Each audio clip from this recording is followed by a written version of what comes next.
We are so brainwashed by productivity. It is impossible to stop AI. You would look back in 2027 and say, shit, why didn't we listen? I don't mean to scare people a lot, by the way. I just want people to wake up. I don't know how much louder I can scream. I get such aggressive bashing comments on social media. You just killed my hope because humans suck. What was, Trump doing? He was trying to play a political game against China. It's an arms race. With AI, there is sadly a point of no return. Yes, humanity were lost. People are going to hate me for what I'm about to say. One thing that I have to warn the world about is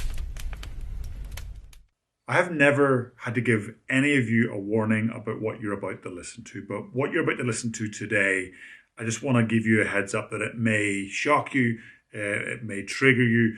There are things that I chat about with today's guest that really challenge where we're headed as humanity and where the planet is heading.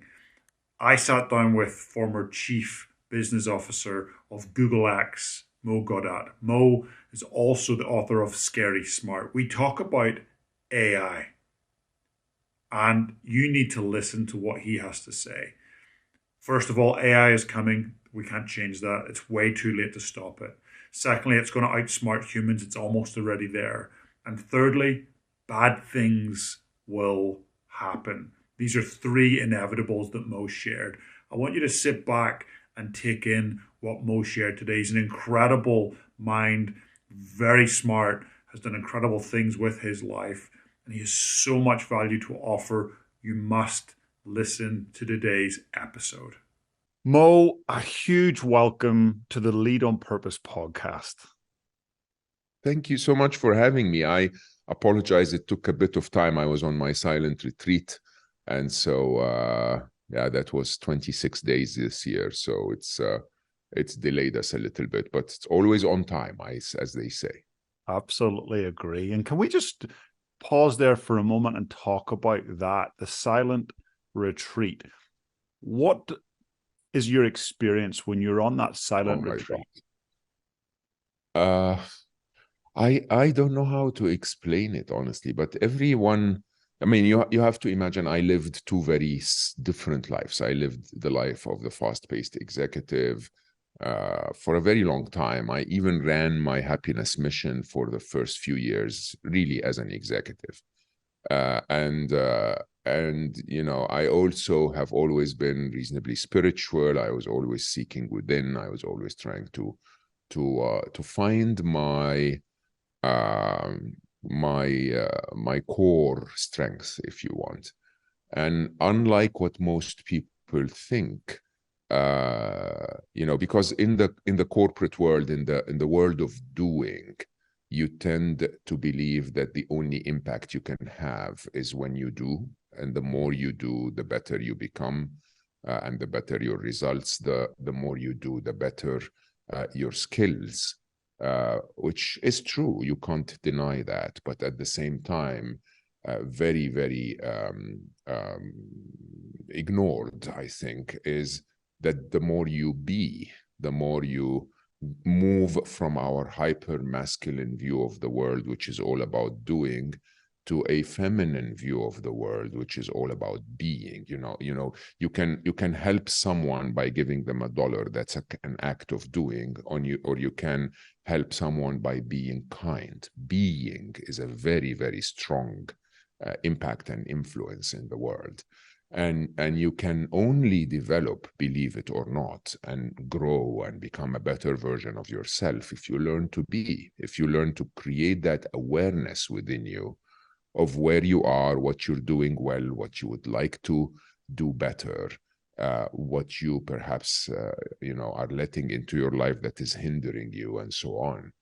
And I found that those two sides, one side is to empower your feminine approach to life, which I think is a very valuable form of intelligence that we rarely ever tap into in our work world. It It has intuition within it. It has creativity within it. It has, playfulness and flow within it. It has paradoxical thinking within it, which is so valuable for an entrepreneur or a business person. And at the same time, to allow yourself the time to literally do nothing, and then you'll be amazed. So, I'm typically a very fast author. I write very quickly compared to other authors because I write like a software developer. Before I sit down to write a book, I have my entire flow chart written. I have the exact title, subtitle, and subtitle of every topic from the beginning of the book until the end of the book. I normally start from the end and then find my way from the front from the beginning to get to that end. And so my books are written before I put a single word on the page.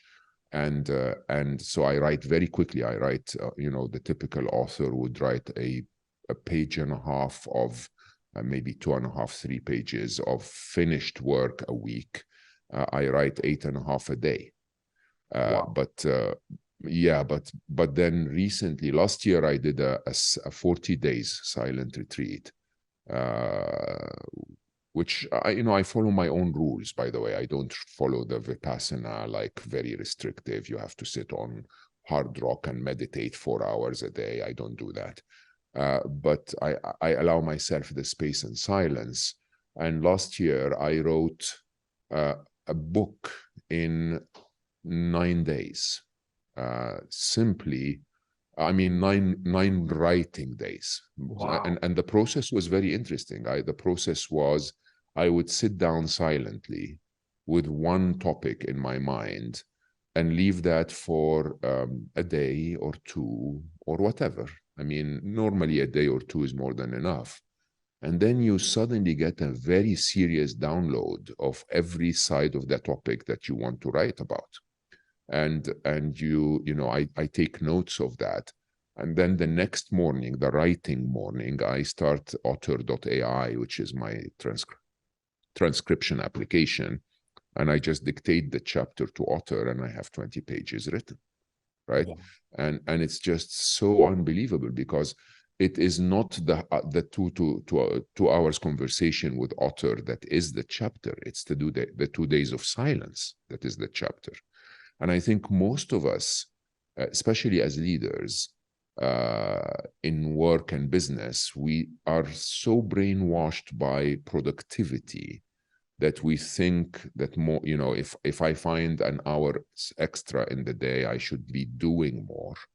When I used to be, chief business officer of Google X, or, in my senior roles at Google or Microsoft and so on, I think my most valuable hour of the day, which was in my calendar, marked as my thinking hour, where you would walk by my office or a meeting room. Google X, all of our meeting rooms were made of glass. And so you would see me sitting there, not looking at my phone, not looking at a screen, not looking at an email, or talking to anyone on the phone, just sitting there with a tiny little old, style, old school notepad and pencil.